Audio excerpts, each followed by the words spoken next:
Muito bem, estamos de volta com o Repórter AU, são 7 horas mais 30 minutos, 7h30 da manhã. E isso aponta que nós vamos ao nosso espaço de entrevista aqui no Repórter AU com o nosso entrevistado de hoje, que é destaque da Fundação Hospitalar Santa Terezinha aqui de Erechim, faz um trabalho muito importante. E você, meu amigo, minha amiga que está ligado conosco, poderá enviar sua pergunta aqui e participar com o nosso programa. Pode apresentá-lo, Luiz. É com alegria que nós anunciamos aqui no estúdio a presença do diretor do Hospital Santa Terezinha, Jackson Arpini. Bom dia, Jackson. Seja bem-vindo. Bom dia a todas as pessoas que nos acompanham pelo Repórter AU Online. Agradeço aqui aos amigos de coração, Leandro e Luiz Mato, pelo convite, para que a gente possa levar para toda a comunidade informações com relação ao nosso Hospital Santa Terezinha. Todos são sabedores da importância, da relevância desta Casa de Saúde, para os munícipes de Erechim, para os munícipes da região e além fronteiras, porque é uma casa de saúde que tem uma série de serviços de alta complexidade e por ser detentora destes serviços, então é referência para 48 municípios, aproximadamente 350 mil pessoas que tem no nosso Santa Terezinha, eu sempre faço questão de mencionar, o seu plano de saúde pelo Sistema Único de Saúde, que trabalha na universalidade, na equidade, na integralidade e também na gratuidade. Pois é, Jackson, nas últimas semanas aí saiu a informação que o Hospital Santa Terezinha teria um déficit de aproximadamente 19 milhões de reais. Como é que o hospital chega nessa situação e por que esse valor? Claro, você já destacou aí no início da tua fala que esse hospital ele é muito grande, ele atende não só o Alto Uruguai, ele atende toda a região norte do estado, né? Mas uma das falas, inclusive, dos secretários de saúde, você lembra também, é o déficit na tabela SUS. Isso também contribuiu para chegar nesse ponto? Nós estamos vivenciando um período muito atípico com relação aos serviços de saúde, especialmente da atenção terciária, que diz respeito aos hospitais. Não resta nenhuma dúvida que houve uma mudança de comportamento da sociedade pós-período pandêmico. Nós estamos verificando por todos os nossos indicadores uma crescente no atendimento. Então, mais pessoas estão migrando para o Sistema Único de Saúde por uma série de fatores. Nós podemos aqui elencar o desemprego, as pessoas perderam seus empregos e, consequentemente, seus planos de saúde. Nós temos verificado ou relato de várias pessoas que estão encontrando dificuldade no pagamento dos planos de saúde, então não estão conseguindo mais honrar com os seus compromissos com as operadoras de saúde, por essa razão estão desistindo. Nós estamos verificando nos últimos anos uma qualificação do serviço público. Se nós retrocedermos aí 10, 15 anos, havia uma diferença muito grande daquilo que ofertava o sistema público e aquilo que ofertava a iniciativa privada. Hoje há praticamente uma situação de equidade, aquilo que nós ofertamos, os outros hospitais também ofertam. Então, isso fez com que várias pessoas migrassem para o sistema de saúde e também nós tivemos o advento do processo pandêmico, onde muitas pessoas naquele momento, até pelas recomendações sanitárias, tinham que permanecer em casa e deixaram de fazer os seus exames preventivos, de fazer as suas consultas e seus exames de rotina. Isso agravou muito a situação. Alguns casos que eram casos crônicos viraram casos agudos, alguns casos que tinham processos iniciais se transformaram em processos avançados. Isso tudo tem reflexo com a Casa de Saúde. Então, se nós pegarmos, nós temos 8 portas de acesso. Se nós pegarmos as nossas 8 portas de acesso, nós vamos verificar que os números não param de crescer. E os números não parando de crescer, e sendo um hospital 100% público, 99,5% dos nossos serviços são ofertados para o ente público, para o usuário da rede pública de saúde. Então, a nossa caracterização é de um hospital público, diferente de outros hospitais que são hospitais filantrópicos, e eles podem se valer da concessão de SEBAS, que é a certificação de entidade beneficente da assistência social na área da saúde. Isso permite, por força de regramento, que eles ofertem 60% para o SUS e 40% para a iniciativa privada ou para os planos de saúde. Há exemplo aqui que todo mundo conhece, os 2 hospitais de Passo Fundo, Hospital São Vicente de Paulo e Hospital da Cidade, são hospitais filantrópicos que podem se valer desta metodologia, desta regra. Fazendo uma parte das suas ações para o serviço público e uma parte para a iniciativa privada, óbvio que há um equilíbrio financeiro, porque as tabelas, e depois nós entramos nessa questão específica, elas estão muito defasadas. No nosso caso, a sobrecarga de atendimento, o hospital ele é totalmente absorvido pela demanda pública. Então, 99,5% dos nossos atendimentos das nossas ações e serviços de média e alta complexidade são para o sistema público que tem tabelas defasadas há 20 anos. Eu trago aqui 2 exemplos para que as pessoas possam compreender. Nós recebemos, o Hospital Santa Teresinha recebe do Ministério da Saúde, por uma consulta especializada com um médico especialista, um cardiologista, um urologista, um pneumologista, R$10. Alguém pode pensar, não, o Jackson está equivocado. Nós recebemos do Ministério da Saúde, pelas tabelas SUS, R$10 por uma consulta especializada.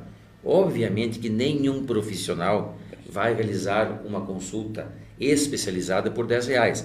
Aí nós entramos na metodologia que foi criada no Estado e aqui também na nossa região do cofinanciamento. Quando um paciente, um usuário vai ao pronto-socorro, há necessidade de fazer uma medicação, que vai na sala específica para aplicação de medicação. Naquelas poltronas, nós recebemos 0,63 centavos por aplicação. 0,63 centavos por aplicação. Isso não paga o material inicial do procedimento. Porque as nossas tabelas, e não são as tabelas do Santa Teresinha, são as tabelas do Sistema Único de Saúde, elas estão defasadas há 20 anos.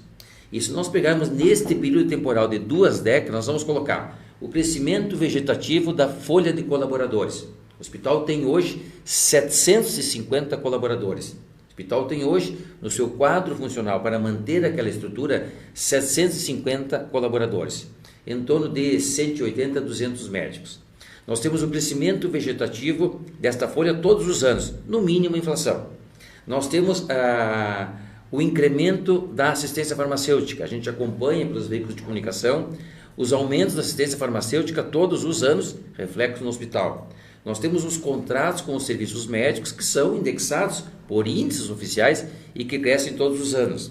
Nós temos a questão dos insumos médicos hospitalares, material do dia a dia do hospital, que pós-processo pandêmico tiveram uma elevação gigantesca, retornaram, mas não a um patamar de normalidade. Então ainda estão com os preços elevados. Nós temos os gêneros alimentícios, todos nós vamos ao supermercado, aqui eu trago mais uma informação, nós ofertamos diariamente 900 refeições. Então não tem como descolar o hospital da ligação com os gêneros alimentícios e com este custo. Então percebam que todas as nossas despesas são despesas crescentes, que evoluem a cada ano. E as nossas receitas são as mesmas há 20 anos. Então, claro que isso gera um descompasso entre receita e despesa.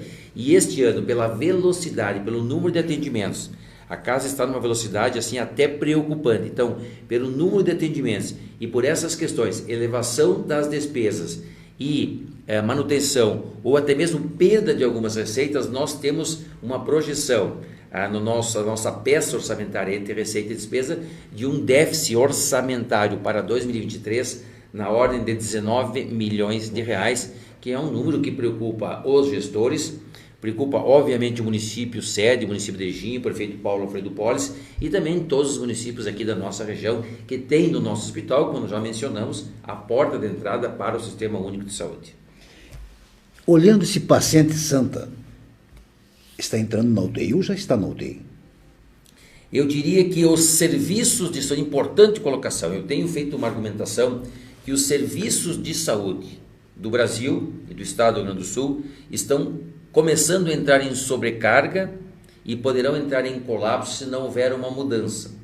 Aonde eu busco esta base para subsidiar esta informação? Vejamos, nós, a todas as eleições a nível nacional, todas as eleições sempre vem em pauta a questão do reajuste da tabela SUS. Todos os gestores estão clamando há 20 anos pelo reajuste dessa tabela. Isso não acontece. Nós temos um serviço de saúde que ele oferece para a população em todas as áreas, ele é universal, nós chamamos de universalidade para todos, serviços na gratuidade. Então, tudo aquilo que nós oferecemos, nós temos que oferecer de forma gratuita, porque são as regras postas. Não há elementos, não é nada, nenhuma base legal para que se possa fazer cobranças de alguns procedimentos em espaço SUS. Se não houver, por parte do Ministério da Saúde, se não houver uma reavaliação desse cenário, entende? Nós podemos afirmar que estamos caminhando para um cenário negativo. Por quê? Mais pessoas estão buscando a rede pública de saúde. Isso é fato, é notório, é visível. Mais pessoas estão encontrando dificuldades financeiras para manter os planos de saúde. Isso é fato, isso é notório. Os custos operacionais da saúde, nós podemos entrar aqui na questão tecnológica, os custos operacionais da saúde, eles crescem exponencialmente todo ano. Nós temos aí a cada ano renovação de equipamentos que têm mais tecnologia e que os serviços de saúde demandam. Nós não estamos mais somente no tempo do raio-x. Nós tivemos o tempo do raio-x, agora nós temos os exames de imagem como a tomografia, uma ressonância magnética, são equipamentos muito mais caros, né? E que também dependem de recursos financeiros para entrar em operação. Então nós estamos num cenário no qual todas as nossas despesas, e volto a afirmar, não as despesas do Santa Terezinha, de todos os hospitais, elas crescem anualmente por uma série de fatores e as suas receitas se mantêm estáveis e em alguma situação perdendo receita. Deixa eu interromper, porque parece um contrassenso, né? A instituição de uma dificuldade e, no entanto, a gente vê um investimento que é bom para a população de mais de 12 milhões de reais. Como conciliar essa matemática aí? Nós elencamos, Luiz, isso é importante também, um questionamento, nós elencamos 5 frentes ou 5 pilares de atuação. Olhando o hospital como um todo, o hospital tem em torno de 182 leitos SUS. Tá? Então, como eu já mencionei, praticamente todos os seus serviços são para a rede pública. Há aquele questionamento, por que não realizar parte dos atendimentos para a iniciativa privada ou para os planos operadores de saúde? Por uma resposta muito simples. Hoje, nós estamos com a casa completamente lotada, com demanda SUS, e no final da tarde de ontem nós tínhamos 8 pacientes no pronto-socorro, na sala de observação, aguardando leitos para internação. Então não existe neste momento a mínima possibilidade, porque a demanda local e regional pelo sistema público, ela ocupa todos os serviços do nosso hospital. Então, os hospitais que fizeram essa migração, realizar parte dos seus atendimentos para a iniciativa privada e parte para a rede pública, são hospitais que possuem estrutura física para tal finalidade. Nós não. O que nós temos hoje está totalmente colocado à disposição do Sistema Único de Saúde. Então, o nosso foco principal, entrando nos pilares, é prestar assistência à população, é a nossa missão, é o nosso norte. Então, o carro-chefe, digamos assim, aquilo que nos toma o maior tempo das nossas ações é dar continuidade naquilo que vem sendo feito pelo hospital, porque é indiscutível a sua importância e o seu reflexo. Depois eu posso trazer aqui alguns números extremamente expressivos do ponto de vista de assistência. Nós não podemos descuidar daquilo que nós estávamos falando, nós temos que manter esta casa de pé. Nós temos que manter essas 8 portas de acesso, acolhendo pacientes de Erechim, da região e de outras regiões. Nós temos que tomar um cuidado com a renovação do parque tecnológico. Se nós temos uma casa de saúde, nós estamos afirmando que ela está numa velocidade acelerada, se ela tem uma demanda expressiva, é natural que os equipamentos também sofram, entende, uma deterioração, e que nós temos de tempo em tempo que renovar esses equipamentos. Fato que aconteceu recentemente com o aparelho de raio-x, numa parceria com a Câmara Municipal de Vereadores. Nós estamos trocando agora o mamógrafo para um mamógrafo digital, o nosso é analógico, também numa parceria. Nós estamos aguardando a chegada agora de uma torre de vídeo, nós estamos aguardando a chegada de bisturis eletrônicos, perfuradores ósseos, serras elétricas, através de projetos que nós apresentamos para, aos poucos, de forma gradual, trocar o parque tecnológico. O nosso hospital, desde a sua concepção, ele tem um impasse jurídico. Fundação Pública de Direito Público, Fundação Pública de Direito Privado, então ele tem um sombrio jurídico, e que nós estamos agora, já conversamos com o prefeito Paulo Alfredo Polis, e nós estamos tentando todas as ações que foram feitas até agora, é importante registrar, foram ações válidas. As ações que foram feitas por governos anteriores, por gestores anteriores, foram válidas, só que nós estamos verificando que algumas estão se esgotando no campo da justiça.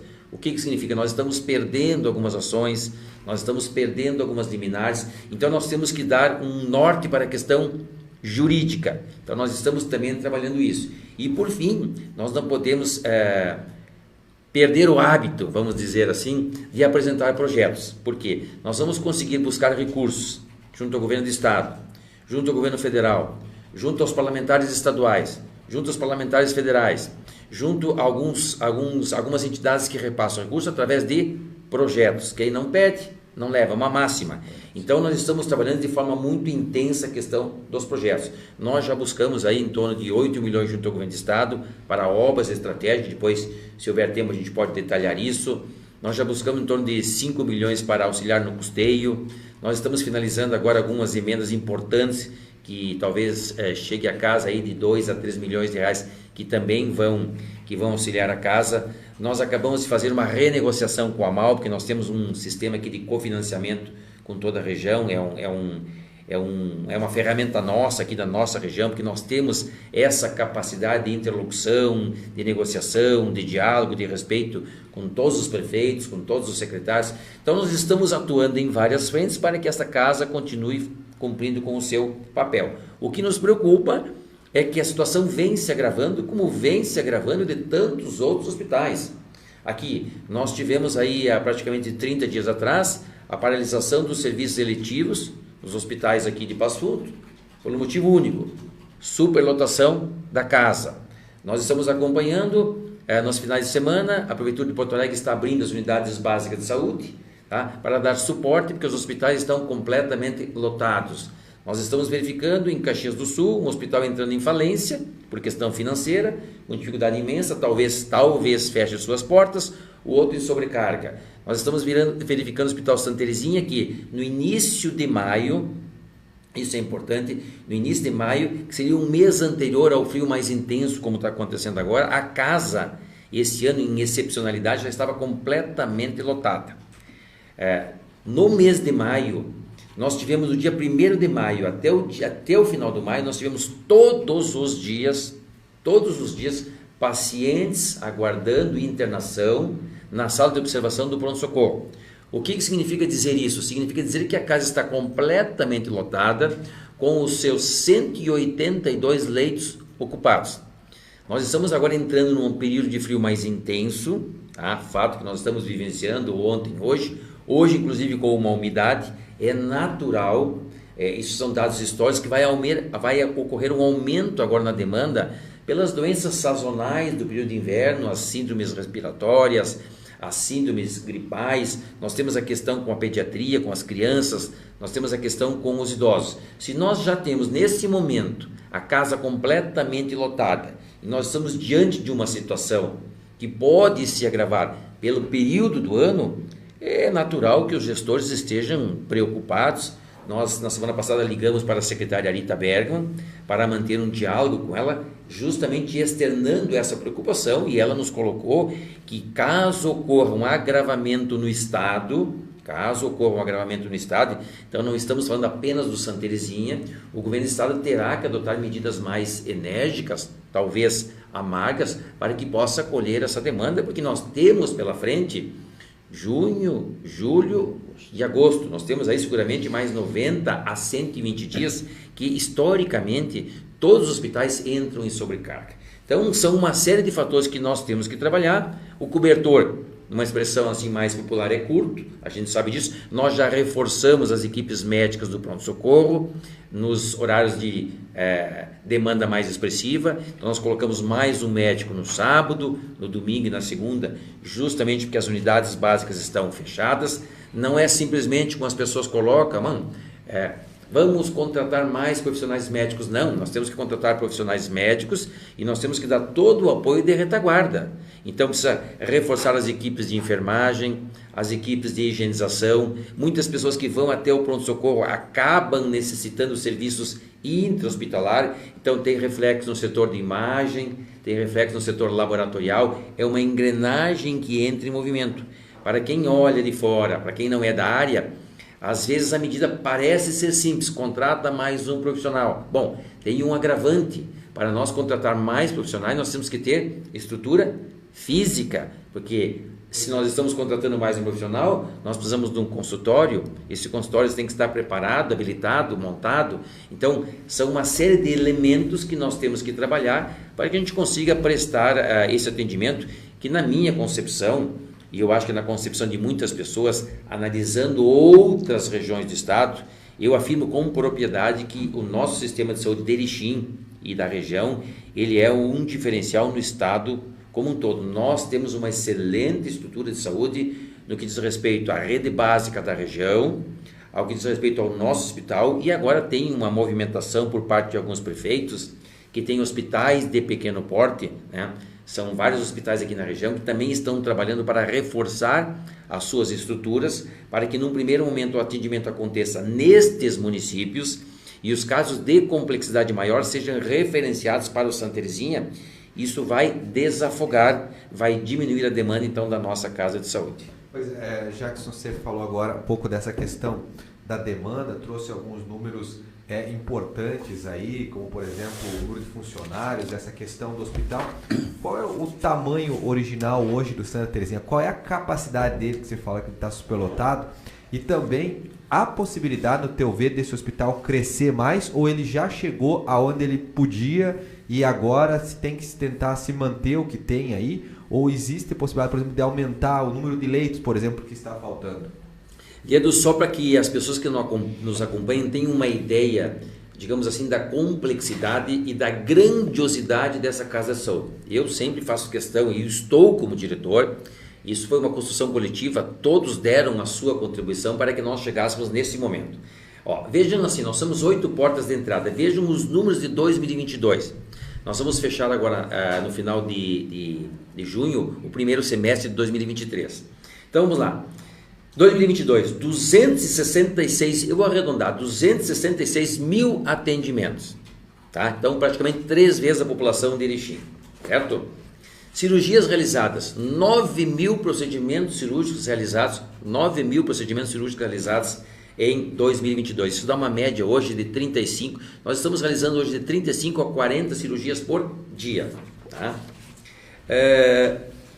Pacientes atendidos no pronto-socorro, 79 mil pacientes atendidos no pronto-socorro em 2022. Tá? Atendimentos e internações, 12.171. Significa 1.000 internações por mês. Veja a expressividade, 1.000 internações por mês. Isso é dado histórico, né? Exames laboratoriais, 659 mil exames laboratoriais realizados em 2022, dá em torno de 60 mil exames por mês.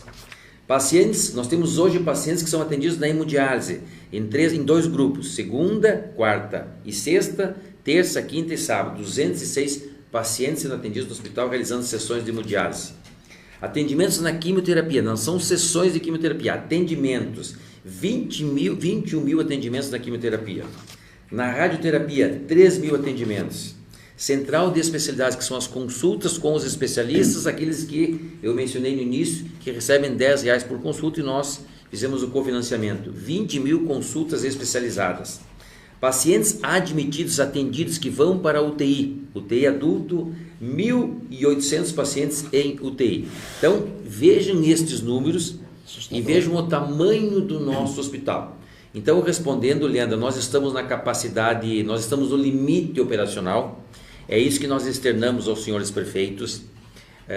Vamos realizar mutirões de cirurgias eletivas represadas. Seria uma excelente iniciativa. Hoje nós não temos mais condições.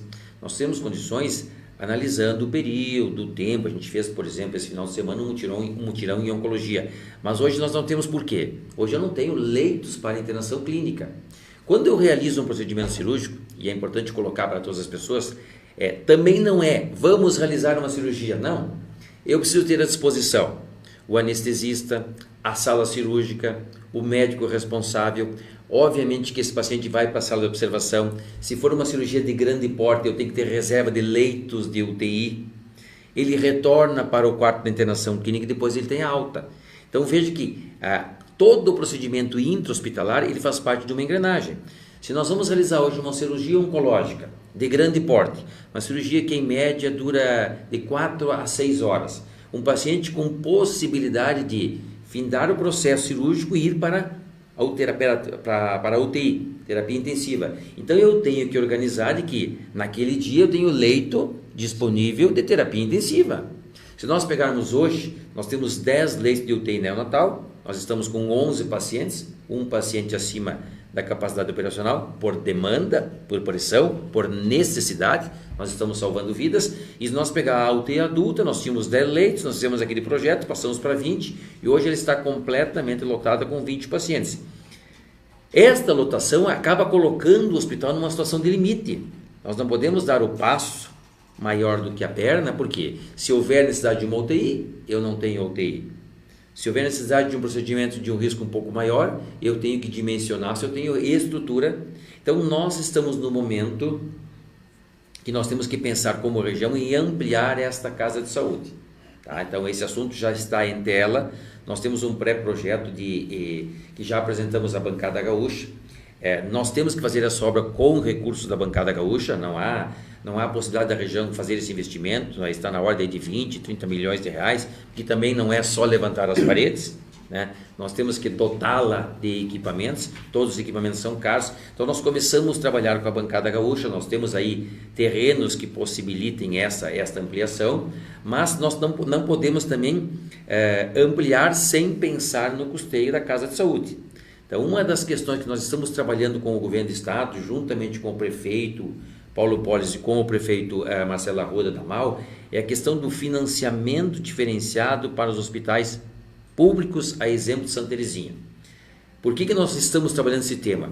Porque nós entendemos que há uma diferença muito grande entre um hospital filantrópico e um hospital público. O hospital filantrópico, como eu mencionei, ele pode realizar parte das suas ações para a iniciativa privada. A regra permite isso. Ele tem a obrigatoriedade de ofertar do conjunto dos seus serviços 60% para o SUS. Tá? 40% ele pode fazer iniciativa privada ou planos de saúde. Então, se nós pegarmos aí os 2 hospitais de Passo Fundo, o Hospital de Lajeado do Bruno Bor, o Hospital de Juí, todas essas casas são filantrópicas. Então, eles conseguem fazer um equilíbrio. A nossa casa é, na sua essência, uma casa SUS. É um hospital público que atende só para o Sistema Único de Saúde. Então, nós trabalhamos com tabelas baixas. Nós temos que rever isso. Arpini, outra situação que a gente ouve quando falou que íamos trazer o senhor, Luiz, pede para ele assim, por exemplo, chega o Zezinho aqui do bairro da cidade, aí chega um paciente de uma cidade do interior.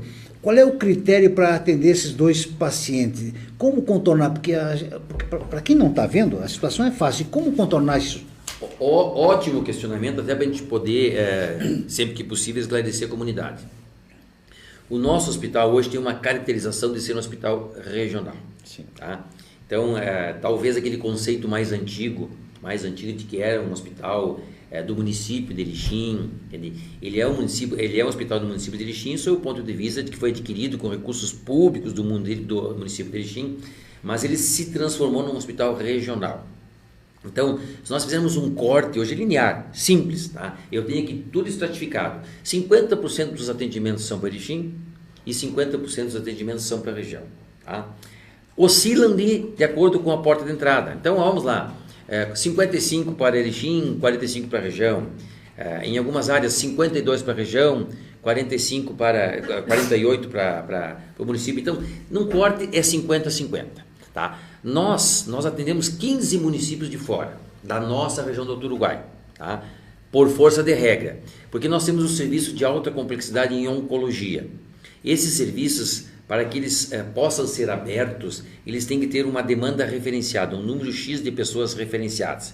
Então, somente no UNACOM, unidade de alta complexidade em oncologia, tá? Tratamento de câncer, somente no UNACOM nós ampliamos a nossa referência. Então, nós não temos somente os 33 municípios e mais 15 municípios da segunda coordenadoria.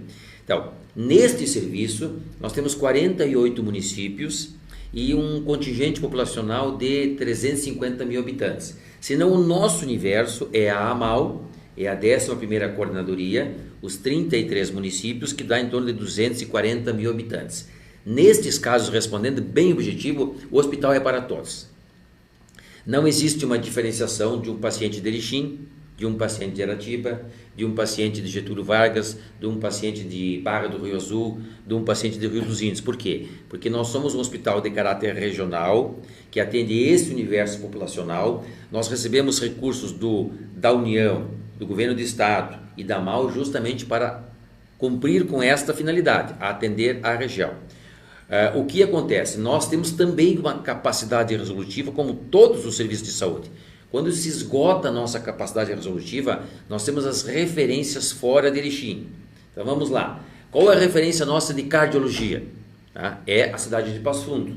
Nós temos referências em Santa Maria, nós temos referências em Ijuí, nós temos referências em Caxias do Sul. Então, quando termina a nossa capacidade resolutiva, vamos dar um exemplo aqui para que as pessoas possam compreender. Nós não realizamos cirurgias cardíacas. O hospital não está habilitado, nós estamos buscando esse credenciamento.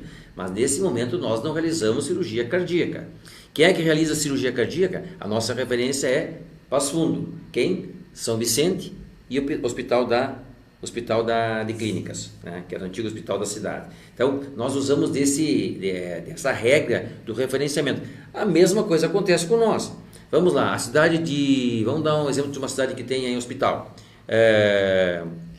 Jacutinga, Hospital São Roque, de Getúlio Vargas, Estação. Quando termina a capacidade resolutiva desses hospitais, e esses são hospitais de pequeno porte, o encaminhamento é para o nosso Hospital Santa Teresinha, que é o hospital de referência da região. Então, ele é um hospital de caráter regional, isso já não resta nenhuma dúvida. O que nós enfrentamos, e eu até vou aproveitar este questionamento para esclarecer, nós enfrentamos muitas críticas com relação aos serviços de segurança. Nós temos um presídio em Getúlio, nós temos um presídio em Erechim, e nós temos todas as ações, né, feitas pela Polícia Civil, pelo sistema de segurança do Estado, falando aqui em nível de região. Então nós temos uma demanda excessiva no pronto-socorro, tá? A gente sabe que essa demanda ela vem crescendo, depois eu trago alguns números aqui, que ela vem crescendo. Só que nós temos, por força de regra, não é uma decisão do Jackson, do Leandro, do Luiz, por força de regra, nós temos uma normatização que o serviço de segurança, por questões de segurança, tem prioridade. Então veja assim, eu entendo, não é fácil de compreensão, eu entendo. Então as pessoas estão aguardando um atendimento no pronto-socorro, chega uma viatura da polícia, tá, com uma pessoa algemada, tá, e essa pessoa tem prioridade.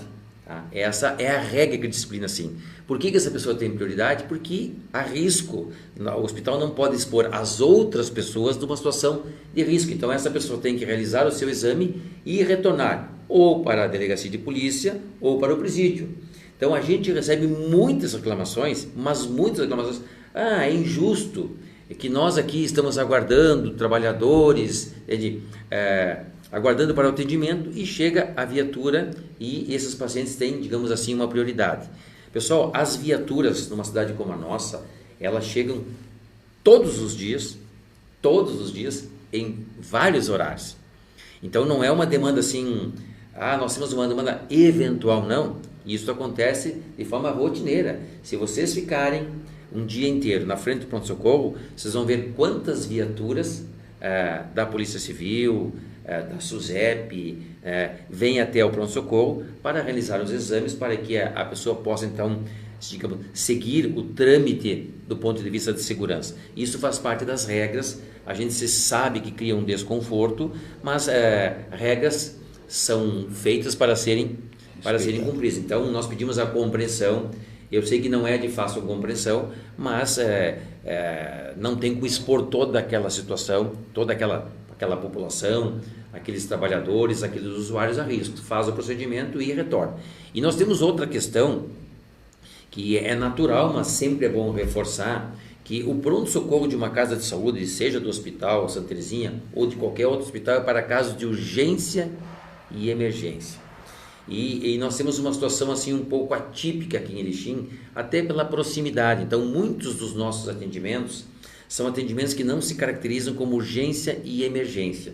E claro que na classificação a prioridade, o atendimento prioritário é salvar vidas. Então se nós temos um paciente ou um usuário que teve um politrauma, um acidente de trânsito, com vários traumas, que está em risco de vida, toda a estrutura do pronto-socorro ele vai cumprir com essa missão, que é a missão do pronto-socorro, salvar vidas. Então, obviamente, naturalmente, que aquelas pessoas que estão lá com um caso de saúde que não tem a gravidade de um politrauma, de um infarto, de um acidente vascular cerebral, claro que aquelas pessoas vão aguardar um pouco mais pelo atendimento, vai represar o atendimento, vai ampliar o tempo de espera, e ampliando o tempo de espera a gente começa a receber então as reclamações. Mas nós temos que compreender nesse conjunto de que nós temos algumas prioridades, urgência e emergência, procedimentos seletivos terão que aguardar, e quando a demanda é expressiva, e vejam o quanto ela é expressiva,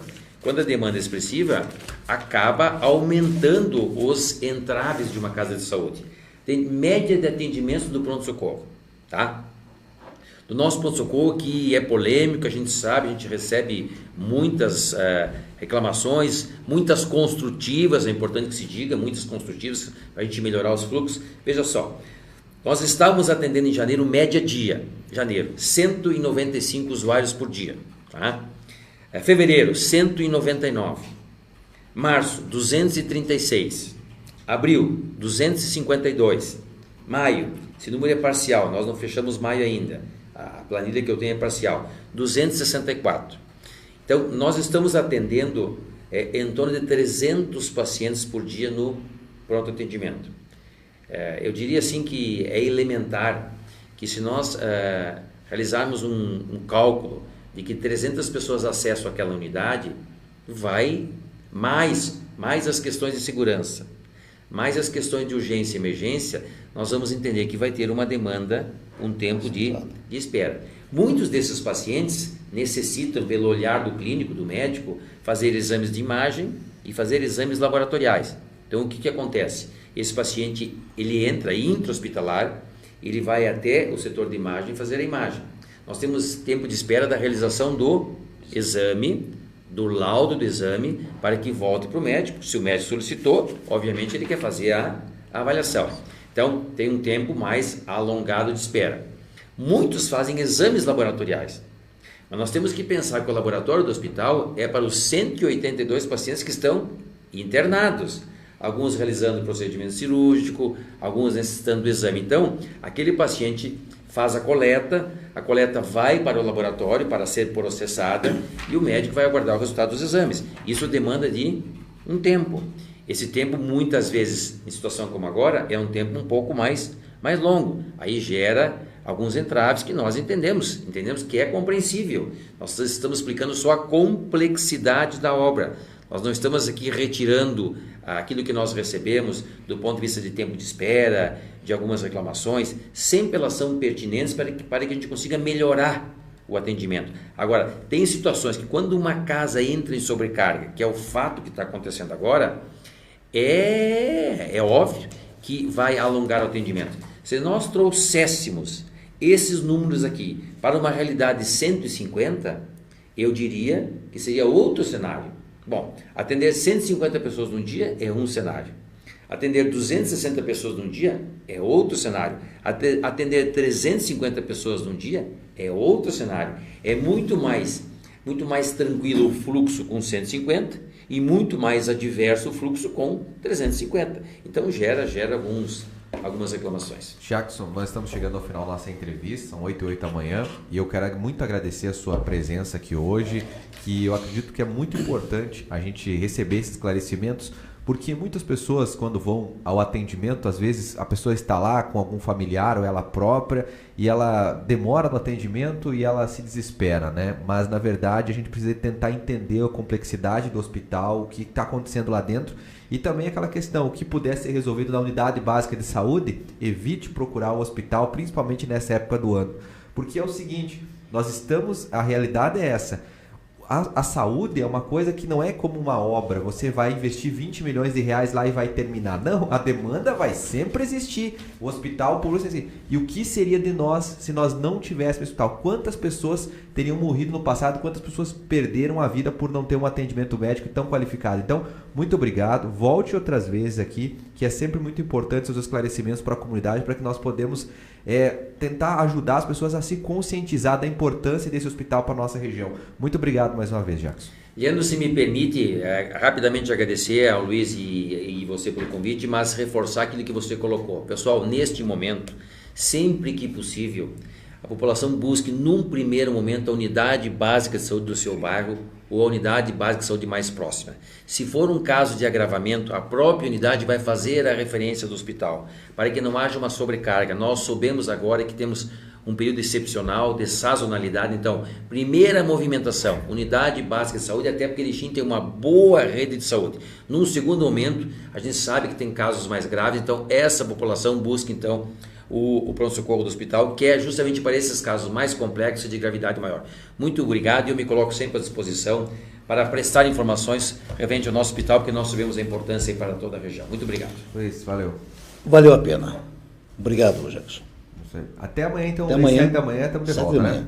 Um abraço, meu amigo, um abraço, minha amiga, até mais.